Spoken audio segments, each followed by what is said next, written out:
asking, will we be nomads forever? Because the migration season that has been simple or clear as it seemed it would be, will we move from place to place forever? There are steps and jumps that don't make sense, cities, locations, and seasons of saying yes that seem to have been in vain. But did we do all that for you, Lord? Many have said. It doesn't make sense. Then I heard the Lord say, do not say you are nomads, because I planned your steps and knew exactly where you needed to be for the time I called you there. Each season was a purpose you still need to do, but soon you will see how the seasons and scenes connect. I sent you there to break new ground and prepare the land for what I was about to do there. You didn't miss it or fail that assignment, but you did exactly what I needed you to. But don't think that I did this without your family in mind. I have been leading you to the place where you will soon put down roots and finally be established. Your pioneering days are not over. Soon you will build something that will last generations. Your children are going to walk in the fruit of your obedience and then pioneer and build upon what you have created in the years of blind faith. Then I saw specifically a 3-year season of contractions and pushing that ended in nothing. These pioneers were exhausted and wanted to stop pressing in for the promise.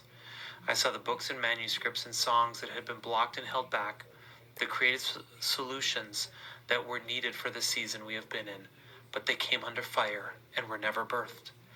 Then I heard again in my spirit, soon the waters are going to break. The waters are about to break. There has been a global demonic assignment sent to stop the move of God on the earth and stop the movements that pioneers have been carrying from coming to fruition, but right now the waters are breaking. Yet this is the right time, the right moment in history, the right environment to birth movements. Don't buy into what you see around you in the headline news. What God gave you is for this hour. What you are about to birth and build next is what the enemy is afraid of. He is afraid because it's like collecting waters. The building of pressure through years of warfare that have brought you to a moment where you have been carrying has only increased in its potency and is going to do some serious damage to the plans of darkness. All attacks that have come against you, the words, the assassinations, the lies that were told that you were barren, are going to be shown up as God reveals what has been incubating in secret, increasing through your worship. The delay has only increased the size of your harvest. Where it has looked like fruitless for years of pressing forward without seeing any progress, you will soon see that you have been pioneering in the dark. Get ready to feel a surge of fresh creativity where you have been blocked, and fresh anointing to build and create and write and plant and pioneer the new and unseen blueprints from the Lord's heart. Right now, so many pioneers are facing disappointments, red tape, roadblocks, and bad reports on every side. Which way do you want to go? We have run out of options, many say. Then the Lord spoke to me, do they think the bad reports are a match for my goodness? Do they think that the red tape of man's kingdoms overrides mine? I then heard him speak Psalm 33, 10 and 11. With his breath he scatters the schemes of nations who oppose him. They will never succeed. His destiny plan for the earth stands sure.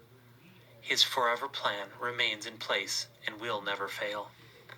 He continued, for I have seen the wrong reports they have opened, and the many have accepted as final, but they are not final.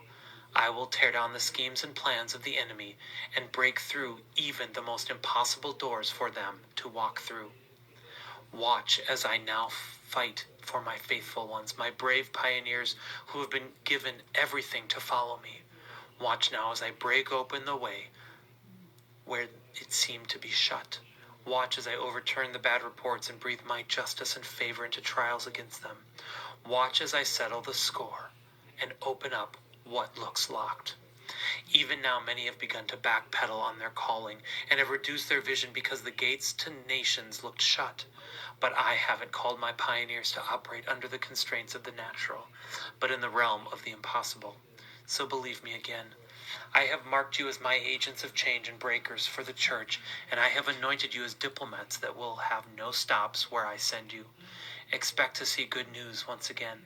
It has been a long time of only hearing the thumping feet of giants in the land, but now I will remind you who carries the keys of victory. So, it's time to get back your vision. You have said, how can I get vision in an unknown season? By getting your eyes off the problem and back on the horizon. It's time to dream with me and let go of the worries you have been carrying. This is a time where you will have to fix your eyes on me and nothing else. This is where you will have to look out across the seas and attach